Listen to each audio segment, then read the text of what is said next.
ఇతడొకడే సర్వేశ్వరుడు సితకమలాక్షుడు శ్రీ వెంకటేశుడు పరమయోగులకు భావనిధానము అరయనింద్రాదుల ఐశ్వర్యము గరిమ గొల్లెతల కౌగిటి సౌఖ్యము సిరులో సగే శ్రీ వెంకటేశుడు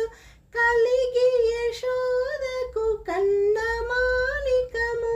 తలచిన కరికిని తగు దిక్కు